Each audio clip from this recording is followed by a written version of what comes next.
I want to get to this the point that NS what was that I hope we NSPR change. 8 made. It I said hope this is a bad thing for sports besides men's and women's basketball and football. All are on the chopping block across the country. U.S. Olympic Committee already coming out with concerns.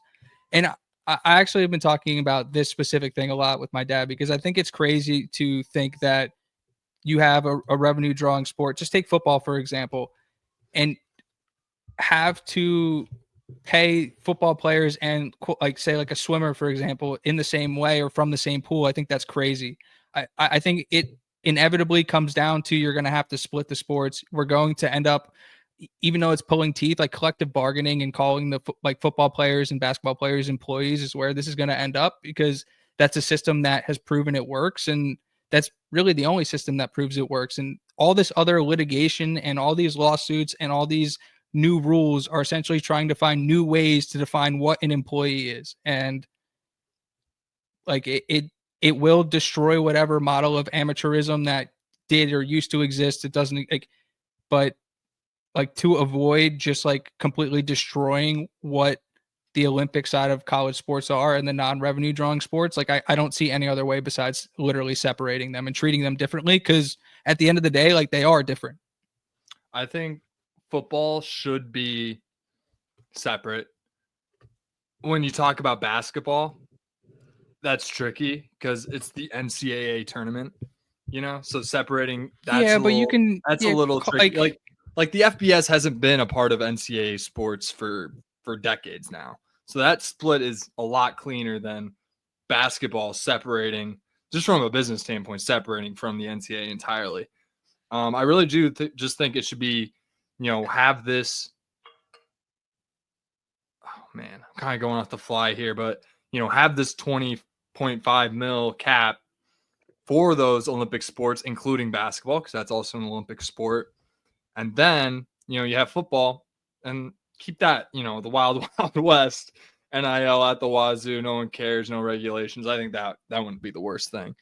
And I don't think, paying ridiculous amounts of money for players is something that's just been going on for half a century. So I don't see how it's ruining the sport in any way. So, obviously we all hope there's more regulations, but like some of the fans in the chat have been saying, like, I think there's a big concern where, if there are more regulations, that's bad for IU in the sense that we're going to follow the rules. And then the University of Tennessee, Knoxville, University of Kentucky, Louisiana State University, University of Alabama, they're not going to follow the rules. And that's where I think there's a lot of concern with. Everyone who's listening to this pod knows I'm a big fan of not following the rules. Do what you got to do to win. That's the most important thing.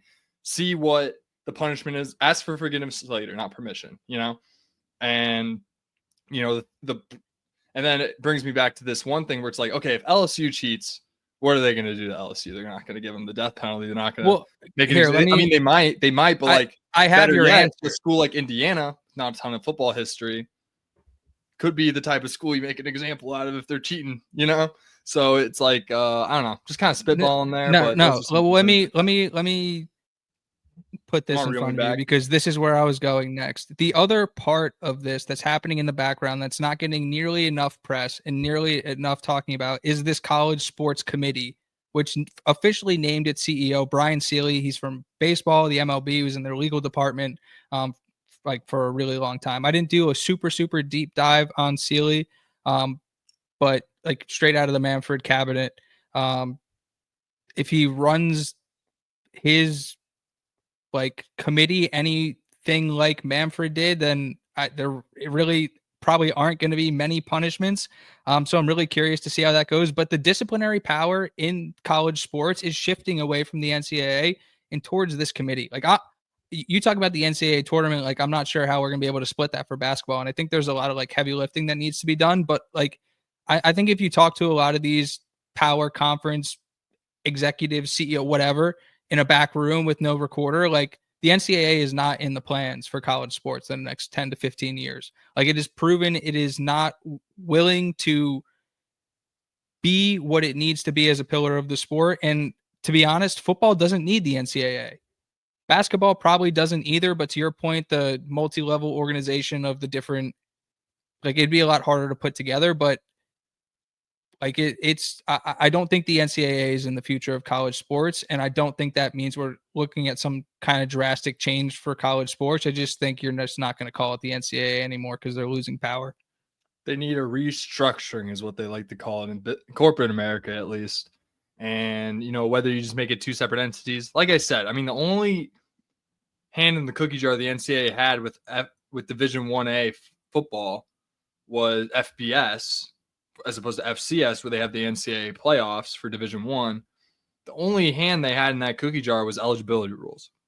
They didn't really everything, and then recruiting cycles. They had a hand in that as well, which is just cookie cutter across all sports. Anyways, each sport has their own rules and own schedules and things like that.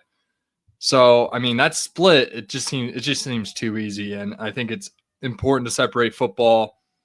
Honestly, get rid of conferences at that point, make everyone independent, make a super league. I think the further we go, obviously it's, as a traditionalist, it makes me almost want to throw up, but it's kind of what needs to happen. We're too far from what traditional college football was to then revert and go back. Like, it's a nice nostalgia piece, but like, it's once you open Pandora's box the way they did, like, there's no going back. Yeah. When was it open, do you think? When they okayed NIL. But it also could have, like, I've talked about this a lot too, is like, if you're the NCAA, like, this wasn't like, holy shit, I can't believe this just popped up. Like, these are things that have been litigated for decades. So it's like, to not see this coming, or to not have a plan in place to be a part of the solution and not essentially just be grinding teeth and most of the problem, is a decision I'll never understand, because it's going to end up cutting them out of college sports when it didn't need to be that way. Like, they held all of the cards, all of the leverage. All they had to do was let a little bit of the pie go, and they just either didn't want to, or it's one of the mysteries I have yet to solve. I'm truly not sure why we are in the place we are, because it really just should have been a no-brainer. But here we are. Yeah. We'll see what goes on. It's I'm still, like, honestly just digesting the whole thing. I don't even know. I don't think it's changed anything instantly, but I guess every NIL moving forward from that date has to get approved. Do they have to send approvals for every past NIL deal too for approval? That's something I saw they had to do. I think it's everything. I literally think it's that they want to track. The thing is, you can't possibly enforce it if everybody doesn't buy in. And there was a Ross Dellinger tweet today that the NCAA and the Power Conference are talking about pushing back the opt-in date for the settlement for schools outside of the Power Conferences from, I think, like July 1st to the 15th or whatever the date was.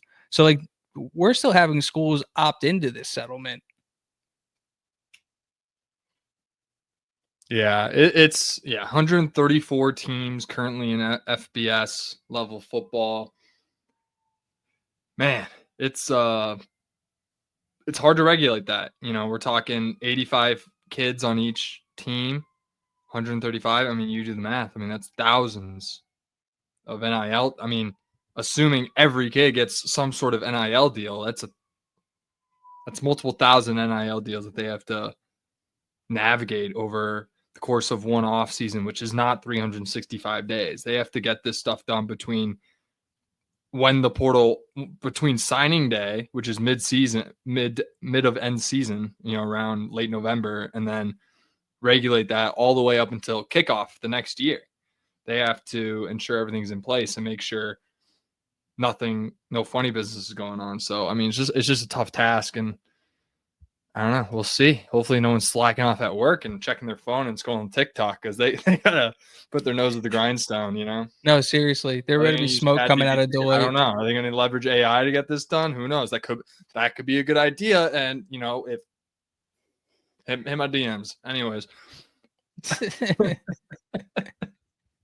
There was a Yahoo Sports article written by AI that was getting shredded on Twitter that I don't know. I don't think we're I think we're probably close, but I don't know if we're at the point where we want to just fully hand over this stuff to AI. Well, that stuff, yes, but the sports writing, no. No, not sports writing. No, anything creative should stay far away from AI. Anything that is business processes, automation, anything that you can automate from a business sense, like 100%. Like auditing NIL contracts. Yeah. Yes. That should be Yes. that's AI sweet. That's bread and butter, baby. That's what it does. It automates. Key buzzword there. Anyways, I don't like talking about work. All right. So let's keep it sports here. Well, yeah, we're definitely keeping. I mean, this is like there is no bigger story in college sports right now, and Yeah. you can't have X, Y, and Z happen without seeing what the fallout for this settlement is. So obviously, we're going to keep a huge eye on it, and then when we start to get some more clarity, we'll be bringing that to you.